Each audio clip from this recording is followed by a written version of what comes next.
Greek மித்தாலஜியில் ரொம்ப முக்கியமான ஒரு ஆள் தான் ஹெர்குலஸ். ஹெர்குலஸ் யாருன்னு கேட்டிங்கன்னா, god of strength and power. ஹெர்குலஸோட பவருக்கு ஈடு இணையே கிடையாது. ஜியூஸ் எந்த அளவுக்கு பவர்ஃபுல்லோ அதே அளவுக்கு அவரோட பெத்த பையனும் அதே அளவுக்கு பவர்ஃபுல்லாக இருந்தார். இவர் நீமின் சிங்கம்ன்ற ஒரு சிங்கத்தையே வேட்டையாட, அந்த சிங்கத்தை வந்து சாதாரண எந்த மனுஷனாலையும் வேட்டையாட முடியாது. ஆனால் இவர் போய் வேட்டையாடி அந்த நாட்டுக்கே ராஜாவானார். அது மட்டும் இல்லாமல் ஜியூஸ் ஒரு கடவுள், அதே நேரத்தில் அவங்க அம்மாவான அல்கமி பார்த்தீங்கன்னா ஒரு சாதாரண மனுஷி. ஒரு சாதாரண மனுஷிக்கும் ஒரு கடவுளுக்கும் பிறந்தவர் தான் ஹெர்குலஸ்.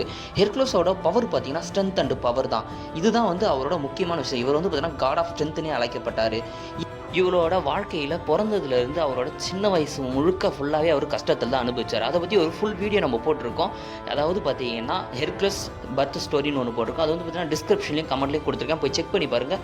முக்கியமாக அவரோட ஜியூஸோட முதல் மனைவி எந்த அளவுக்குலாம் அவங்கள கொடுமைப்படுத்துனாங்க அப்படின்ற மாதிரி ஒரு ஃபுல் வீடியோ ஒன்று கொடுத்துருக்கேன், போய் செக் பண்ணி பாருங்கள். நான் தான் உங்கள் பிஜே. நெக்ஸ்ட் வீடியோவில் பார்க்கலாம். Bye bye. சப்ஸ்கிரைப் பண்ணி லைக் பண்ணி பெல் ஐக்கனை போட்டுக்குங்க.